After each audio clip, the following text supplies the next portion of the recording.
다시 한번 감사가 있는 추석. 오늘 감사에 대해서 수요일날도 감사에 대해서 쭉 이렇게 말씀을 나누는데 오늘도 감사에 대해서 또 말씀을 묵상을 하도록 하겠습니다. 우리 추석은 우리나라 2대 명절 가운데 하나지요. 첫 번째 명절은 설날이고 그 다음에 이제 추석입니다. 이틀이면 추석이 되고요. 연휴가 이제 시작이 그제부터 시작이 되어집니다. 추석은요, 여러분 땀을 흘려서 일을 한 사람들이 그 열매 보상에 대해서 감사하는 명절이 추석입니다. 그래서 추석을 말할 때 이렇게 얘기를 합니다. 수확하고 감사하고 사랑하고. 같이 해볼까요? 수확하고 감사하고 사랑하고. 다시 한번 크게 수확하고 감사하고 사랑하고. 이것만 머릿속에 잘 입력시키면 되겠습니다. 아쉬우니까 3-4번 여러분 잘 잃어버리시니까 다시 한번 수확하고 감사하고 사랑하고. 그렇습니다. 여러분 이 추석이라고 하는 것을 연상을 해보면요, 한번 이렇게 생각을 하는 거죠. 하면 가을이 생각나고 열매가 생각나고 추수가 생각나고 곡식이 생각나요. 그래서 추석하면서 가장 먼저 떠오르는 게 뭐냐면 수확하는 거예요. 수확하는 거. 또 이 수확 열매잖아요. 이렇게 수확을 한 다음에 중요한 게 또 있는데 제가 말씀 묵상하면서 이제 연결을 시켜봤어요. 제 마음속에 와닿는 거. 수확했으니까 열매를 맺었으니까 복을 받았으니까 감사해야죠. 그렇죠? 감사해야죠. 여러분 감사해야 되잖아요. 또 더 나아가서 내가 수확을 얻고 그 다음에 감사했어. 이게 신앙의 자세예요. 그리고 감사했는데 그 감사한 후에 그 감사한 것을 내가 나누는 거예요. 그렇죠? 사랑을 나누는 거예요.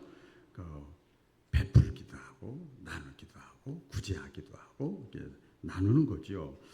한번 생각을 해보세요. 여러분 이제 추석이 되었는데 가을이 되었는데 추수철이 되었는데 아무런 수확이 없다 그러면 허무하잖아요.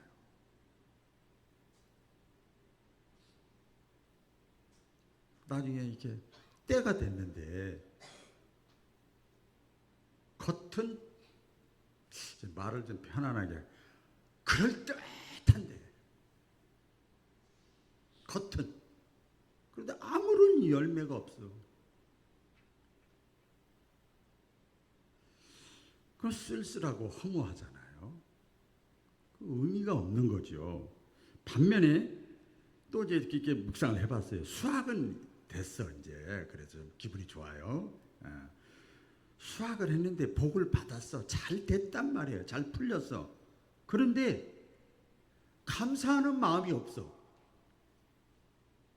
그러면 좀 이렇게 냉랭하지 않아요?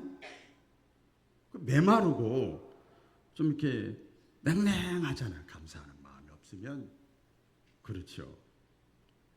또 감사는 하는데 감사하잖아요. 우리가 감사하는데 그것도 어떻게 보면 더 감사가 감사로 빛이 나려면 사랑하는 데까지 가야 돼요.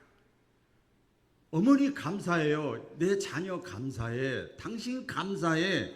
그러면 또 사랑의 모습까지 이렇게 가야 되잖아요. 그래야 수확도 가치가 있고 감사와 사랑을 통해서 우리가 기쁨을 느끼고 행복을 느끼는 거잖아요. 여러분 명절 기간에 이제 그런 거 아닙니까? 그래서 진정한 추석이라고 하는 것은 뭐냐면 수확하고 감사하고 사랑하는 것이다.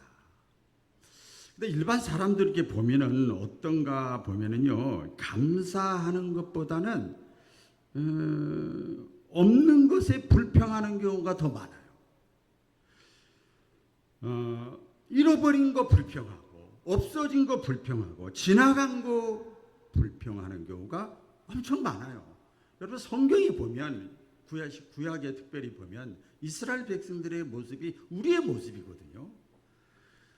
있는 것 가지고는 감사할 줄 몰라. 없는 것만 머리를 짜내가지고 잃어버린 것, 다시 잡을 수 없는 것, 다시 돌아갈 수 없는 것, 그걸 계속 생각하는 거예요. 이스라엘 백성들이 그랬잖아요. 농사로 이렇게 보면은요, 떨어진 열매 아깝죠. 저는 우리 교회 보니까 감이나 뭐 이런 거 또 떨어지면 막 아까운 거예요. 근데 떨어질 거 떨어져야 된대요. 또 그러더라고요. 예. 떨어진 열매 아깝죠. 그런데요, 아직 나무에 붙어 있는 그 과일을 보고 감사해야죠. 지금부터 이제 조금 이제 깊게 들어가겠습니다. 우리 신체적으로도 보면 손이 문제가 생기고 다리가 문제가 생기고 발이 문제 생기고 귀가 어둡거나 눈이 안 보이거나 뭐 위가 안 좋거나 심장이 안 좋거나 당뇨가 있거나 고혈압이 있거나 뇌가 안 좋거나 다 비정상이잖아요. 그렇지요? 그럼 속상하지요. 안 좋으니까. 문제가 생겼으니까 속상하지요. 그런데 정상적인 건 있잖아. 그래도 그거 보고 감사해야지. 그렇죠? 설교가 아니고 사실이 그렇잖아요. 저는 목회를 하면서도 그렇더라고요. 이사를 갔다, 죽었다, 뭐 떠났다, 열심이 없다, 속상하지요. 안타깝고 속상하지요. 그런데 가만히 생각을 해보면, 묵상을 해보면 아직 살아있는 사람, 남아있는 사람, 그래도 기도하는 사람, 그래도 열심히 있는 사람, 그 사람을 보고 감사해야죠. 우리 교회가 2006년도에 저 마동에서 개척해서 그 지나갈 때마다 새벽 갈 때마다 늘 보는데 늘 감사해. 그냥 아유 감사해. 아유 감사해. 지금 너무 감사해. 지금 남아있는 사람이 소중하잖아요. 제가 새벽에 가끔 그런 얘기 합니다. 지금 앉아있는 사람이 가장 소중합니다. 여러분 가정적으로도 마찬가지잖아요. 자식의 문제가 안 풀릴 때 속상하잖아요. 결혼 문제나 물질 문제나 건강 문제나 관계 문제나 직장 문제나 진급 문제나 이거 잘 안 되면 속상하지요. 막 짜증나고 입이 툭 튀어나오죠. 그런데 가만히 또 묵상을 해보면 그런 거 잘 안 돼도 지금 건강하잖아. 밥도 잘 먹고 그러면 감사하지. 그것까지 안 주면 어떡할 뻔했어. 감사하지요. 건강이 안 좋을 때도 여러분 불안하잖아요. 그런데 이거 각종 약을 막 먹잖아요. 그런데 아직 내가 병원에 누워있지 않는 거 감사하잖아요. 안 그래요? 감사하잖아요. 한번 그래서 입 튀어나오고 짜증나고 뭐 여기 한 사람 한 병원 한 바퀴 돌고 와봐. 병원 한번 하고 와봐요. 다 감사해.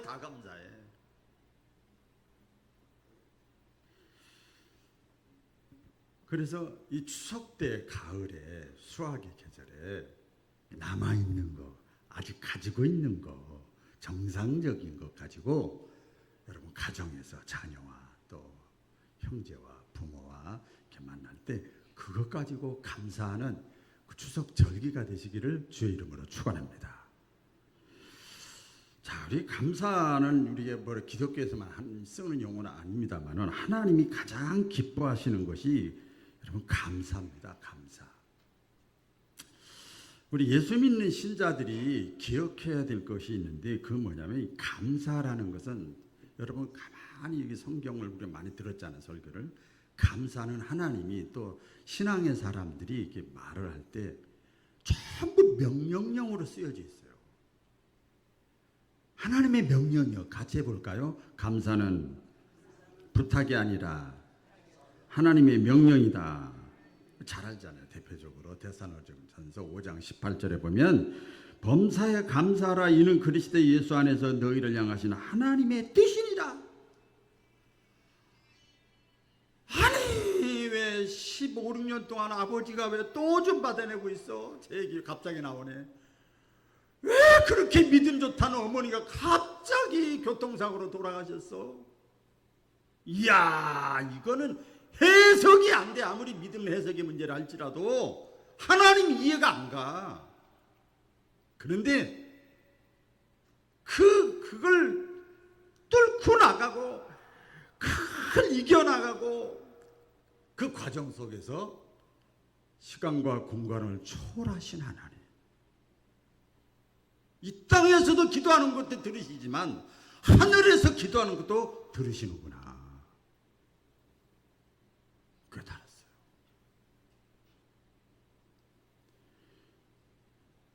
그래서 감사가 나오더라고. 입에서 막 저절로 감사. 왜?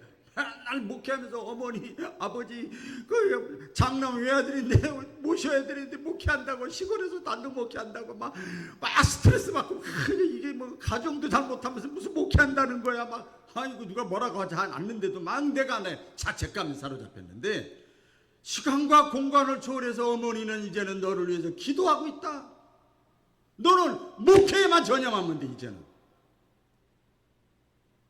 아니 하나님은 영이시고 시간과 공간을 초월해서 일하시고 들으시는 분이라는 걸 머릿속으로는 알았는데 내 육신의 옆에 있어야만 되는 줄 알았어. 너무 감사하더라고요. 여러분, 하나님에 대한 이 감사 명령은요, 명령이기 때문에 여러분 억지로라도 순종하면 하나님이 책임지심을 믿으시기를 바랍니다. 할렐루야. 하나님 좋으신 하나님이잖아요. 왜 안 풀려? 왜 안 풀려? 왜 막혀? 로마서 8장 28절이에요. 합력하여 선을 이루시는 하나님.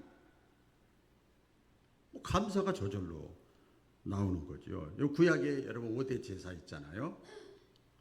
아시잖아요. 하나님께 잘못했으면 속죄제 용서를 구하고, 사람에게 잘못한 거, 언행심사 잘못한 거 속건제 드리고, 또 내가 막 믿음이 생기고 열심히 생겨서 헌신하고 막 충성하는 거 번제, 내가 인간성이 있어서 내가 실수가 있어서 생각이 짧아서 내가 잘못한 거 작은 실수, 이것도 죄도 소제를 또 드리잖아요. 다 좋아. 그 믿음이 참 아름다워. 그런데 하나님이 가장 기뻐하시는 제사 제도가 뭐냐면 화목제예요. 같이 해보겠습니다. 화목제.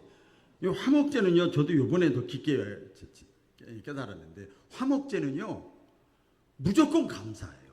이거를 그냥 성경대로 범사에 감사. 같이 해보겠습니다. 범사에 감사. 네, 범사에 감사합니다. 오늘 시편 50편 23절에 보니까 감사로 제사를 드리는 자가 나를 기쁘게 한다. 나를 영화롭게 한다. 나를 기분 좋게 한다. 내 마음을 흡족하게 한다. 여러분, 감사라고 하는 것은요, 하나님을 내가 인정해야 감사가 되는 거예요. 하나님이 뭘 인정하냐? 하나님 살아계시다. 아멘. 하나님 살아계셔. 하나님은 변하지 않으셔. 하나님은 나에게 신실하셔.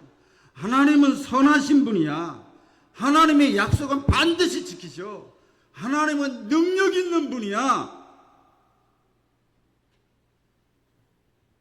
그 하나님을 인정하면은요, 감사가 나오는 거예요. 불평할 수밖에 없는 이 불평의 요소들, 원망의 요소들이 수두룩하게 있지만, 그러니까 감사로 툭 튀어나오는 거예요. 이런 신앙은 세상 사람들이 이해하지 못하는 거예요. 그래서 이걸 우리가 말할 때 범사의 감사를 우리 한국말로 뭐라고 그러냐면, 이래도 감사, 저래도 감사. 같이 해보겠습니다. 이래도 감사, 저래도 감사. 마귀가 여러분, 우리 성경에 다 찾아볼 수는 없습니다만 가장 이렇게 접근하기 힘든 사람이요, 범사에 감사하는 사람이에요.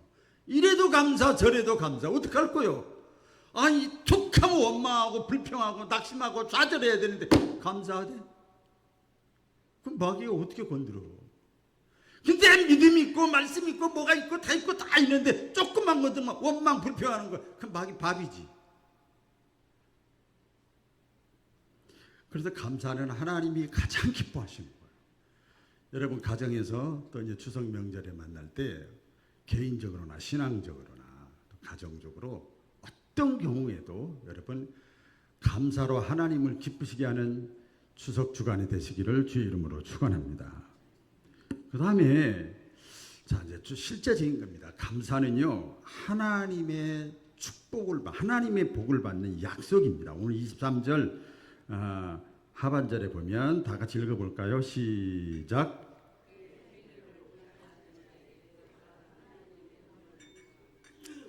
그의 행위를 옳게 하는 자에게 내가 하나님의 구원을 보이리라.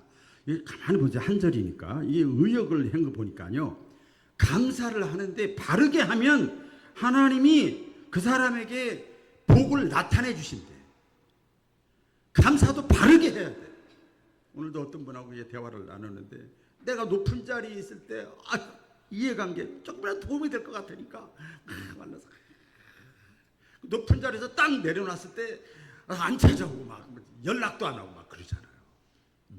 하나님에게 진짜 감사는요 내가 이렇든 저렇든 그냥 하나님께 내가 감사, 그게 바른 감사야.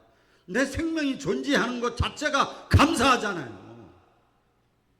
감사하는 거예요. 그렇게 감사를 바르게 하면 그리하면 하나님이 주시는 복을 내가 너에게 주시는 복을 너희가 느끼게 하리라. 내가 너에게 나타내 주리라. 오늘 말씀의 그 내용입니다. 우리가 우리의 삶을 이렇게 되돌아보면 개인적으로도 하나님의 은혜가 아닌 것이 하나도 없어요. 가정적으로도 하나님의 은혜가 아닌 것이 하나도 없어요. 다 얘기할 수는 없어요. 우리 교회적으로도요. 하나님의 은혜가 아닌 것이 없어요. 환경하고는 아무 상관이 없어요. 사회적으로도 또 사업이나 직장 그렇고요. 국가적으로 봐도 사회적으로도 직장으로도 물질적으로도 건강으로도 교회적으로도 또 정치적으로도 가정적으로도 개인적으로도 전부 원망하고 불평하고 좌절하고 낙심되고 복잡하고 얽히고 그런 것 같아도요. 지나고 나서 보면 모든 것이 감사할 것들이에요.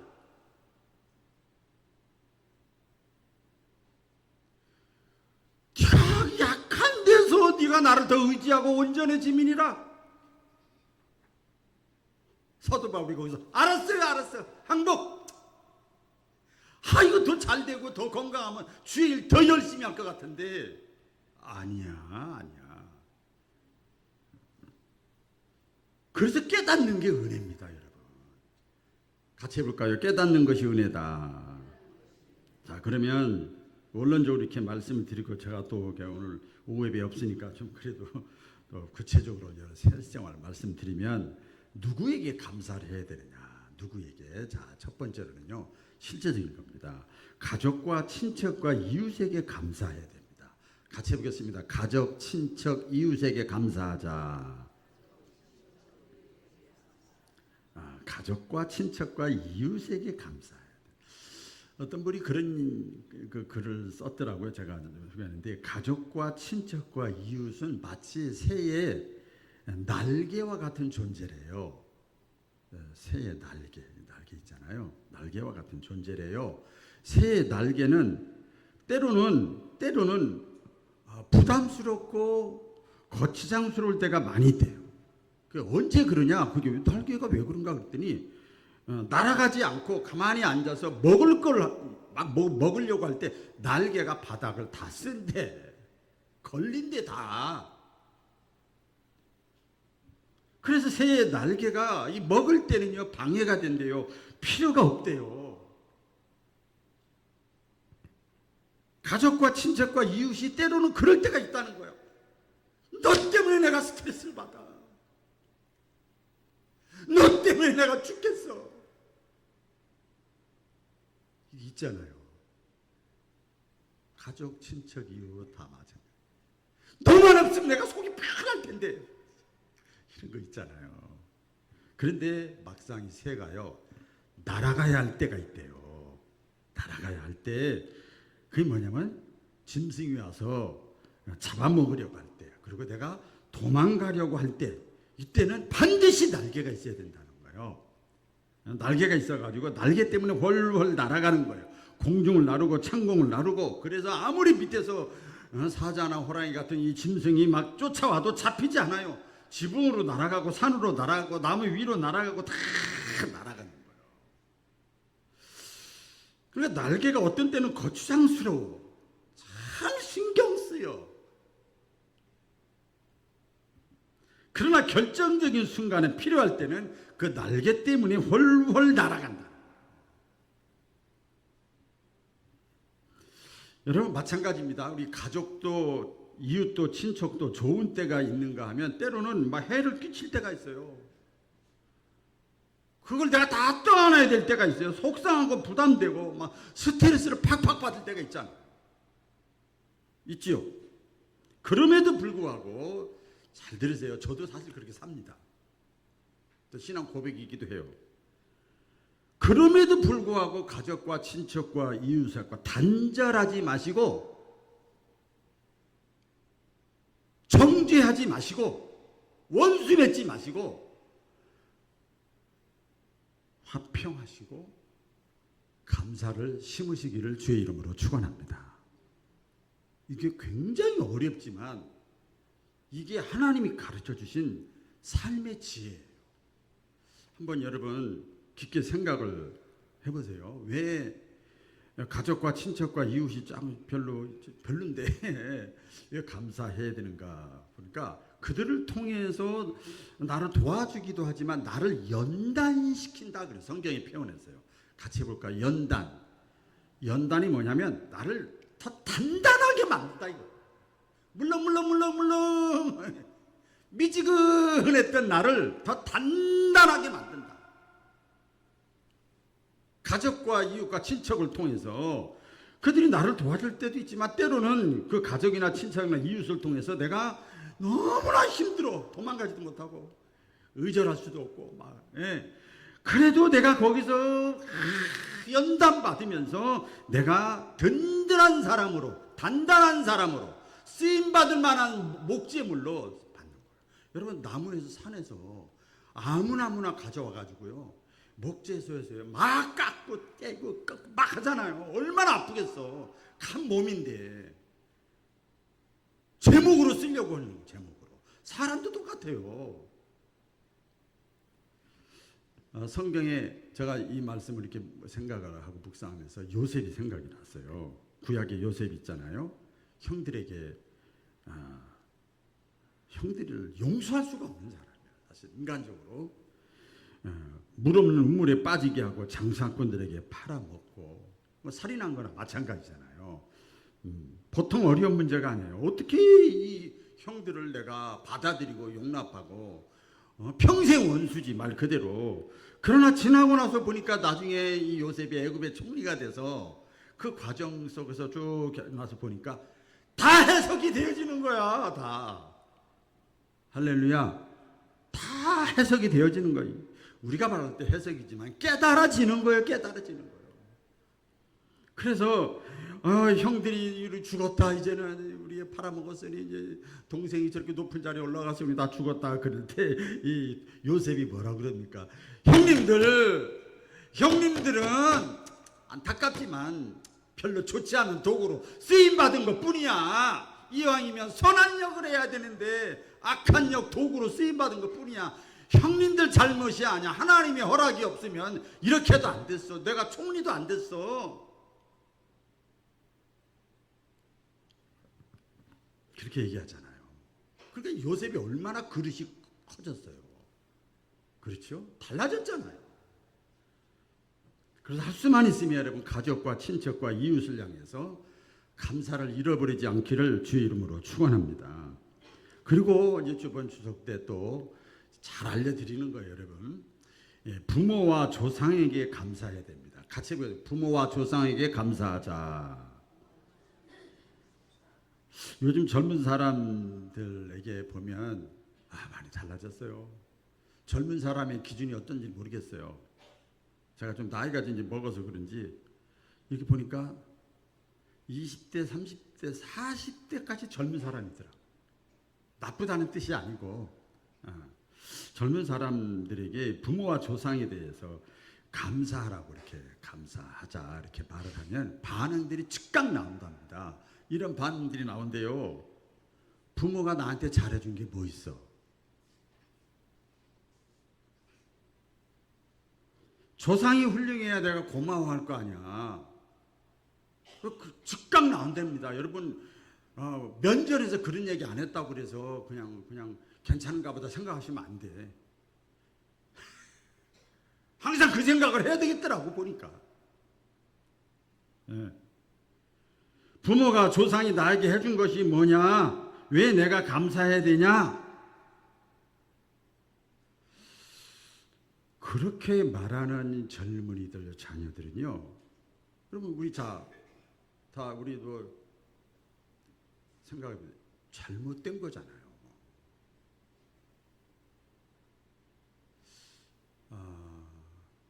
잘못된 거죠. 바른 게 아니죠. 여러분 감사를 하고 싶을 때 하고 싶지 않을 때 안 하는 거 그런 게 감사가 아니다. 부모가 마음에 드는 사람이 세상에 어디 있어요. 있을 수도 있지만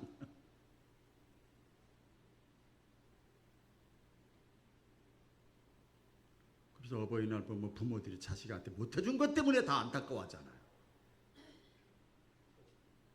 이 세상의 모든 사람들, 모든 환경들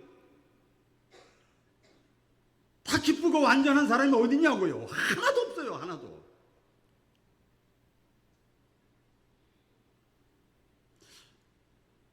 다시 말씀드리면 감사는요.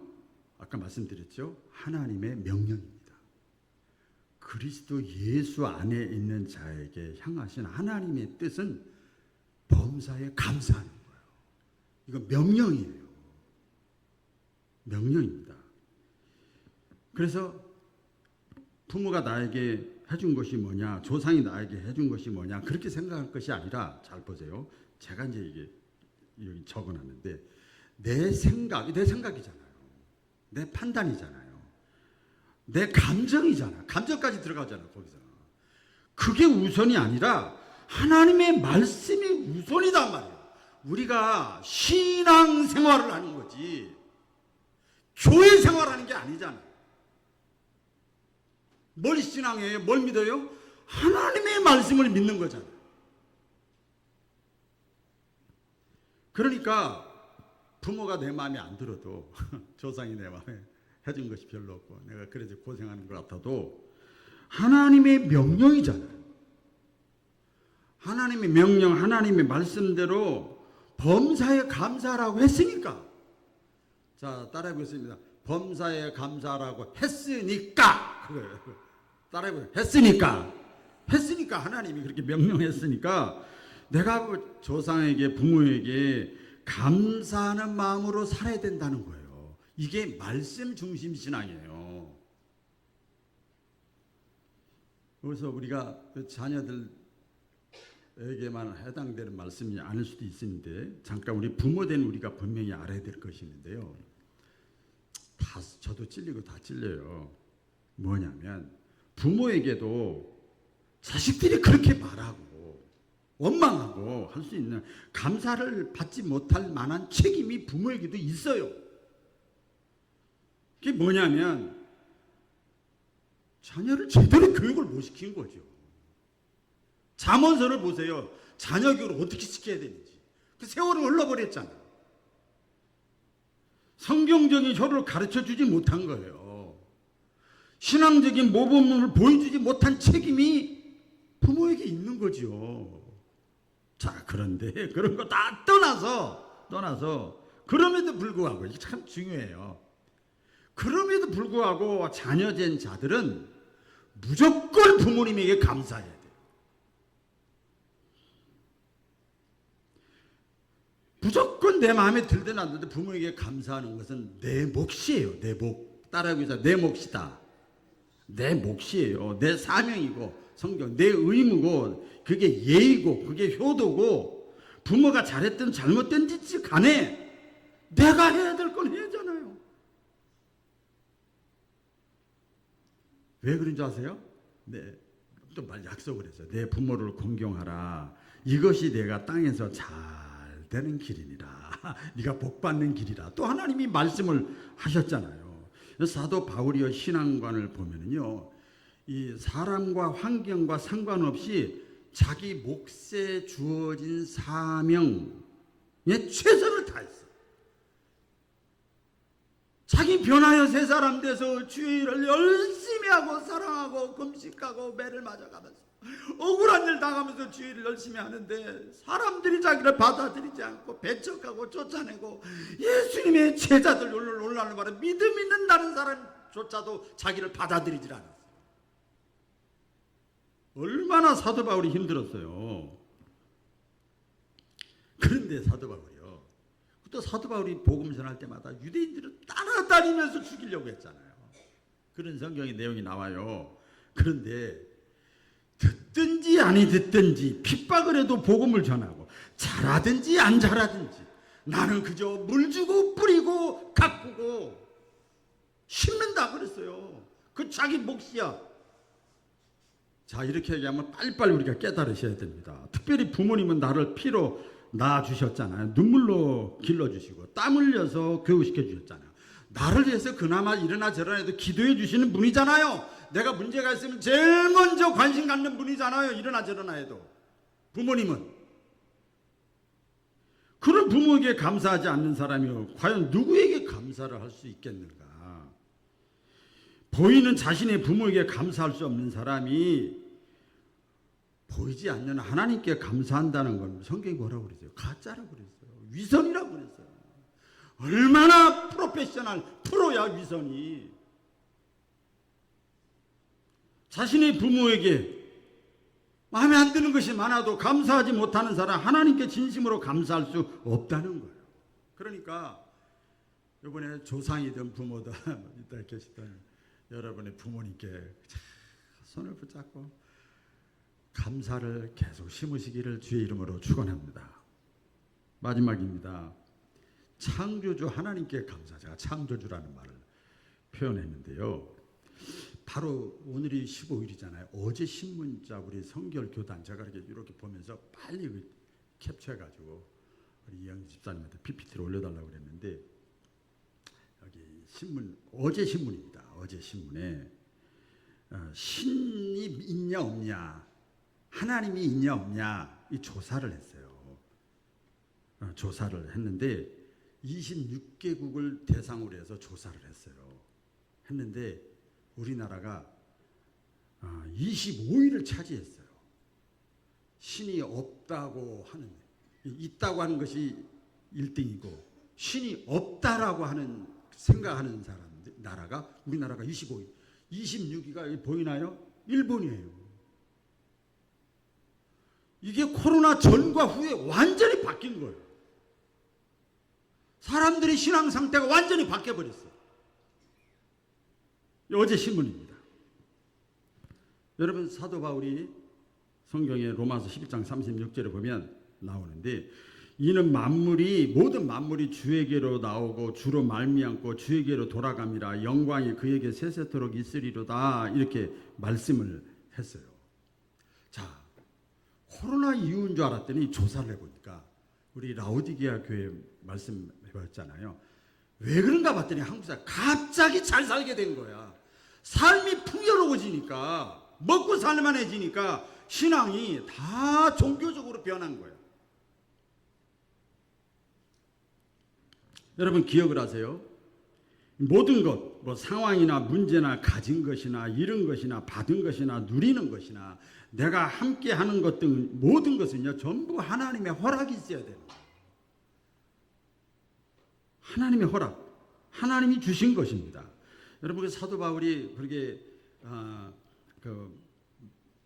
고백을 하고 신앙이 있잖아요. 사도 바울은 우리 성경 표현대로 하면 40에 하나를 감한 매를 맞으면서 복음을 전하고 감옥에 갇히고 죽음의 위기를 몇 번이나 넘기고 그럼에도 불구하고 사도 바울은 감사가 넘쳤어요. 넘쳤어. 여러분 성령 내주는 간신 잠깐 충만을 넘쳐나는 거예요. 내 힘으로 하는 게 아니에요. 넘친 거 가지고 하는 거예요.